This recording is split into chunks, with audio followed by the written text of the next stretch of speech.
She threw her necklace at him on a beach house patio, and by the time the sun came up the next day, half of Los Angeles fashion elite were whispering about what it meant, not because a piece of jewelry hit the ground, because of what it represented: a relationship, a business, a family name, all of it hanging by a thread that was about to snap on camera in front of everyone on Tuesday. Welcome to Soap Pulse. I'm Anderson, and if you're new here, stick around, because what's unfolding inside the Forrester mansion this week is the kind of story that makes you want to hit pause and ask, wait, did that actually just happen? If you like what you see, drop a like, hit subscribe, and let's get into it. Because here's the thing about Tuesday, July 7th. On paper, it's just another episode of The Bold and the Beautiful. But underneath that surface, there's a slow-motion collision building between two of the show's most volatile relationships, one professional, one personal, and both of them are about to blow up in ways that fans have been bracing for and dreading in equal measure. Let's start with the emotional epicenter of this story: Steffy Forrester Finnegan. If you followed this show for any length of time, you know Steffy isn't someone who processes betrayal quietly. She's the daughter of RJ Forrester and Taylor Hayes. She's run Forrester Creations. She's fought for that company more times than anyone can count, and she has never, not once, taken kindly to anyone she considers a threat to it. And right now, according to the latest B&B spoilers, she's got a target locked in her sights: Hope Logan Spencer. Here's what happened. Hope, who has spent years building her name inside the walls of Forrester Creations, made the decision to walk away, not to a rival label with no connection to the family. No, she went to Katie Logan Spencer's fashion house. Katie, her own aunt. Which means this isn't just a professional departure, it's a family affair wrapped inside a business betrayal, and if you know anything about how the show operates, you know that combination is basically rocket fuel for drama. So picture it.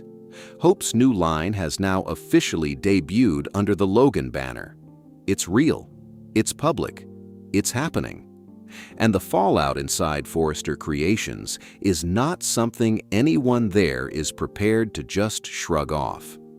According to reports circulating from B&B spoiler previews, Tuesday's episode shows that fallout isn't cooling down, it's heating up. Steffy is doubling down. She's not softening her stance, she's not looking for a diplomatic path forward. She's angry, and on Tuesday, that anger finds its outlet: her husband, Finn. Now, if you've watched this couple's arc over the years, you know Finn has always played a very specific role for Steffy. He's not the guy who tells her to calm down. He's not the guy who plays devil's advocate for Hope's side of the story. He's the guy who sits, who listens, who lets Steffy vent everything that's boiling inside her without judgment. And that's exactly what spoilers suggest happens here. Steffy unloads on him, all of it. The betrayal, the audacity of Hope walking out the door and straight into a competitor's laboratory of thread and fabric. The fact that this competitor happens to be blood. But here's where it gets interesting, and here's where I want you to lean in a little closer, because this is where the layers start stacking up. Steffy's anger toward Hope isn't new. These two have circled each other for years. Rivals in love, rivals in business, rivals in nearly every arena this show has ever placed them in.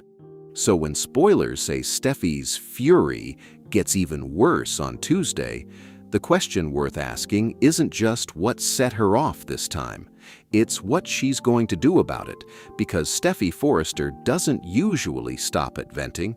Venting is just the warm-up. Is this the moment she starts plotting a counter-move against Hope's new line? Is this the spark that pulls RJ, Taylor, and the rest of the Forrester family into open war with the Logans? We don't know yet.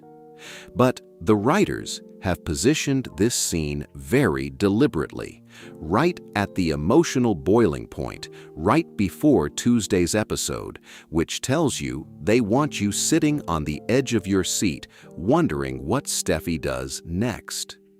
And it's worth remembering just how much history is compressed into this single moment. Steffy and Hope have never simply been co-workers. They've been rivals for the same men, rivals for the same spotlight, rivals for the same seat at the head of the table at Forrester Creations. Every time one of them has gained ground, the other has felt it as a loss.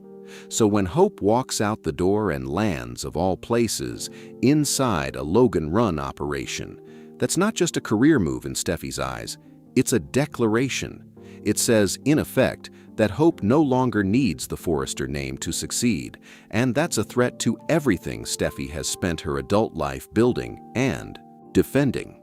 There's also a quieter question sitting underneath all of this that's easy to miss on a first watch. What does this mean for Ridge? He's Steffy's father, but he's also spent years trying to keep peace between the Forresters and the Logans, given how tangled these two families already are through marriage, business, and history. If Steffy escalates her feud with Hope while Ridge is simultaneously trying to control Electra's love life, you have to wonder whether the show is quietly building toward a moment where Ridge's influence over his own children starts to feel less like protection and more like control. That's a thread worth watching as the week goes on, and that's just half of what's coming on Tuesday.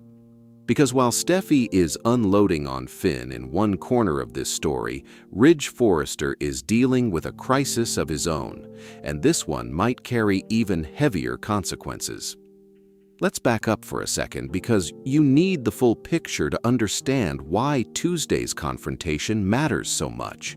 There's been violence in this family, real physical violence. Will Spencer attacked RJ Forrester, and this wasn't the first time. According to the spoiler reports, Will threw multiple punches at RJ during a confrontation at the beach house. Think about that for a second. This isn't a war of words. This isn't a subtle soap opera standoff where people trade cutting one-liners over champagne.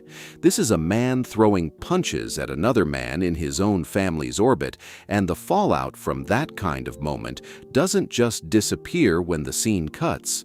Electra Forrester was there, and according to what's been reported, she didn't just witness it. She reacted. She was furious enough to rip off her own necklace and throw it at Will, furious enough to say in no uncertain terms that she couldn't do this anymore. That's not an ambiguous moment. That's someone reaching a breaking point in real time in front of everyone with no filter left. So by the time we get to Tuesday, spoilers indicate Electra has already made up her mind. She's done with Will. That part, according to the available reporting, seems settled in her own heart. But here's the twist. Here's the layer that makes this story so much more complicated than a simple breakup. RJ isn't satisfied with, "I've made up my mind." RJ wants certainty. RJ wants finality. And RJ, being RJ, is not the kind of man who lets emotional decisions sit without reinforcement. So what does he do? Spoilers suggest RJ steps in and hands down an ultimatum. Not a suggestion, not a fatherly piece of advice over coffee. An ultimatum. If Electra wants to continue working at Forrester Creations, if she wants any real shot at restarting her jewelry line, a project that clearly means everything to her, then RJ wants Will completely, permanently out of her life. No gray area. No, we'll see how it goes. Done. Finished. Erased from the equation. Now let's sit with that for a moment because there's something worth unpacking here. On one hand, you could argue RJ is protecting his family. Will has already shown he's capable of real violence against RJ. From RJ's perspective, Will isn't just an ex-boyfriend causing awkward tension at family dinners. He's a wrecking ball, someone who keeps causing damage every time he's allowed back into the picture. That's the language being used in the reporting around this storyline. And it tells you exactly how Ridge sees this situation. Not as a relationship that fizzled out, as a threat that needs to be permanently neutralized. But on the other hand, and this is where I think a lot of longtime fans are going to have very different reactions, is this actually about protecting Electra? Or is it about control? Because there's a fine line in this story between a father shielding his family from someone dangerous and a powerful man using his influence at the company to dictate the terms of a young woman's personal life. Ridge is essentially telling Electra, your career and your heartbreak are now tied together, and I get to decide the conditions. That's a heavy thing to lay on someone who's already dealing with the trauma of watching two men she cares about throw punches at each other on a beach house patio. So when spoilers describe this as Ridge backing Electra into a corner, that phrase isn't just dramatic flair. It's an accurate description of what's happening here. A young woman who has already decided to walk away from a toxic relationship, now being told that walking away isn't enough. She has to prove it. She has to make it permanent on someone else's terms in someone else's timeline, and it doesn't stop there. According to the same reporting, it's also possible, and I want to be clear, this part is still described as a possibility, not a confirmed certainty, that Ridge pushes things even further on Tuesday. There's speculation that he might urge RJ to press charges against Will for the beach house attack and pressure Electra to give an official statement to police backing that up. Think about what that would mean if it happens. This wouldn't just be a family disagreement playing out in private. This would be Ridge pulling law enforcement into the middle of a soap opera love triangle, using legal consequences as leverage in what is, at its core, a deeply personal and emotional situation for everyone involved. If that's the direction Tuesday's episode goes, it adds an entirely new dimension to this story, one that moves it out of the realm of family drama and into something with real, lasting stakes.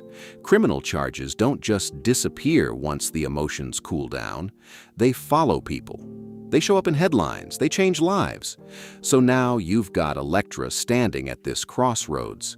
On one side, a father figure applying pressure to make her personal choice permanent and legally binding. On the other side, her own raw, unresolved feelings about a relationship that clearly meant something to her, even if it also hurt her. That is not an easy place to stand, and it's exactly the kind of emotional pressure cooker that makes this storyline worth watching. Think, too, about what Electra's jewelry line actually represents to her. This isn't a hobby she's dabbling in on the side. According to the reporting, restarting that line is something she genuinely wants. Das ja chance something of her own inside a company that's built almost entirely on other people's legacies. Forrester Creations has always been about the family name first. Ridge's name, Eric's name, Steffi's name. For Electra, a young woman trying to carve out her own identity inside that world, her jewelry line is arguably the closest thing she has to a professional foothold that's entirely hers. Now imagine being told that foothold is conditional, that it only exists if you make a specific choice about your love life on someone else's timeline and prove it to their satisfaction. That's an enormous amount of leverage for one person to hold over another, even if that person is family, even if that person believes they're acting out of love. And it raises a question that longtime fans of this show know all too well. How many times has "I'm doing this to protect you" become the justification for controlling someone else's choices inside the Forrester mansion? This wouldn't be the first time. It probably won't be the last. But we're not done, because there's one more person caught in the middle of all this. And honestly, she might be the character with the most complicated position of anyone involved. Katie Logan Spencer. Katie is Will's mother, and according to spoilers, Tuesday's episode brings her face to face with her son's side of the story.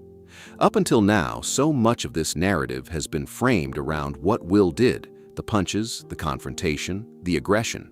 But every story has more than one vantage point, and Katie hearing Will's version of events opens up a completely different emotional thread.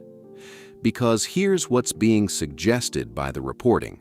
Once Katie gets the full picture, once she understands how deep the Logan family secrets run, and how much they've already cost her son, she starts to realize something painful. All of this, the anger, the violence, the fractured relationship with Electra, didn't happen in a vacuum. It's connected to a much longer, much messier history involving secrets that the Logan family has been carrying for who knows how long. And now those secrets have detonated, and it's Will's entire life that's absorbing the blast. That's a gut punch of a realization for any parent. Katie isn't just watching her son get painted as the villain of this story, the man who threw punches, the man Electra had to walk away from, the man Ridge wants permanently erased from Forrester family life. She's starting to see how the family's own history, its own buried truths, may have set Will up to fail long before that confrontation at the beach house ever happened. So who's really responsible here? Is Will simply a man who crossed a line he shouldn't have crossed, someone who needs to face consequences for his actions regardless of what led him there? Or is he, at least in part, a product of a family system that kept secrets and let those secrets fester until they exploded into physical violence? Supporters of Will's character will likely argue the latter, that context matters, that there's a difference between a man acting out of pain and confusion versus a man who is simply dangerous. Critics, meanwhile, will likely say that intent doesn't excuse impact, that RJ was on the receiving end of real punches, and that Electra's fear and exhaustion in that moment were completely valid, regardless of what secrets sit underneath Will's behavior. Katie's position in all of this deserves a little extra attention because she's arguably the character with the least power over how this plays out. She didn't throw a punch. She didn't hand down an ultimatum. She's simply the mother watching her son's life fall apart in real time, piecing together, likely for the first time in full, just how much the Logan family's buried history has shaped the person Will became. If you followed this show long enough, you know the Logans have never exactly been a family without secrets. Old choices, old cover-ups, old decisions made to protect one relative at the expense of another. These things don't stay buried forever on a soap opera.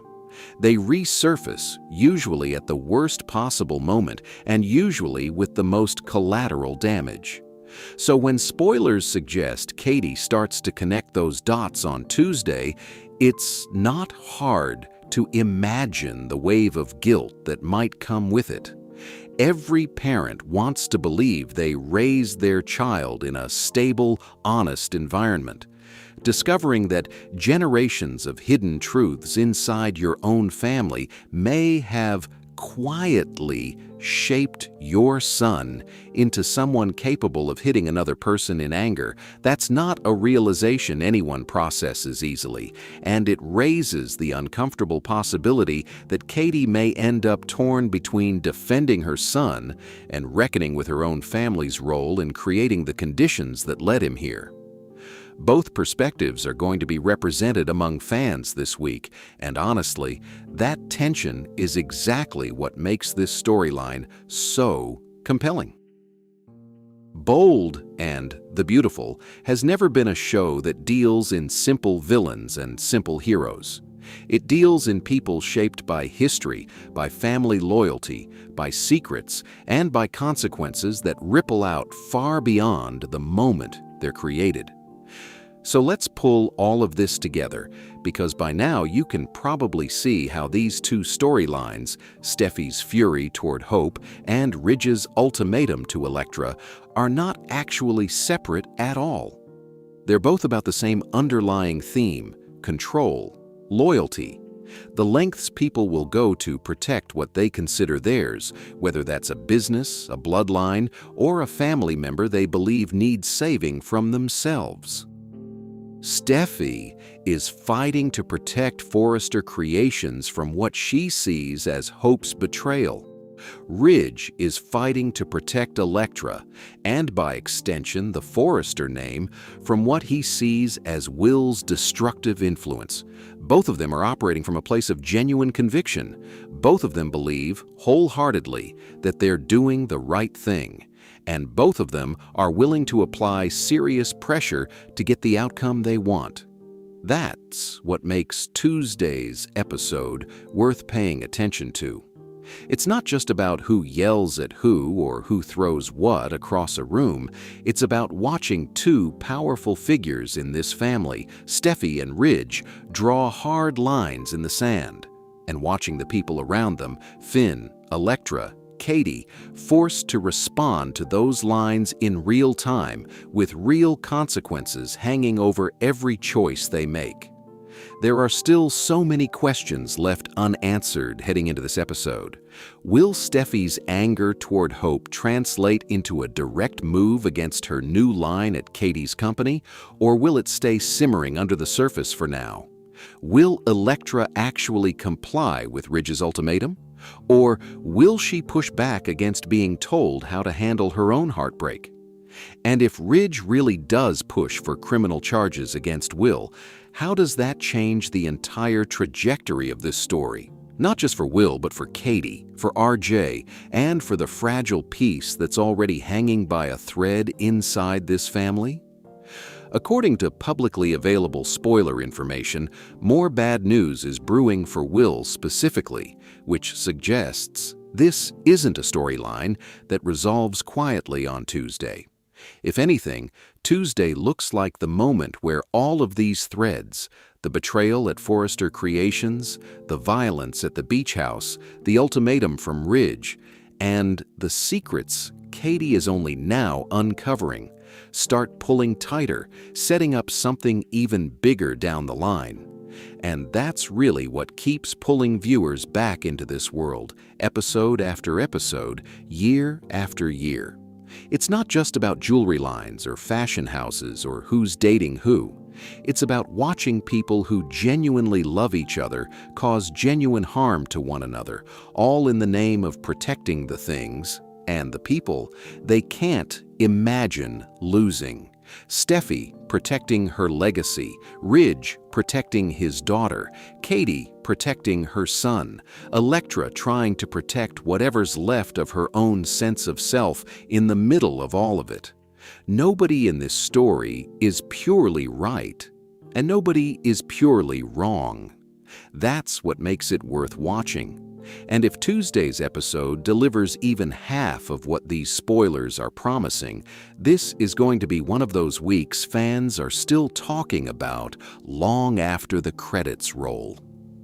There's one more thing worth sitting with before we wrap up, and it's this. Soap operas like this one endure for decades because they understand something true about real families. Even when the plots themselves are heightened for television, love and loyalty rarely come without strings attached.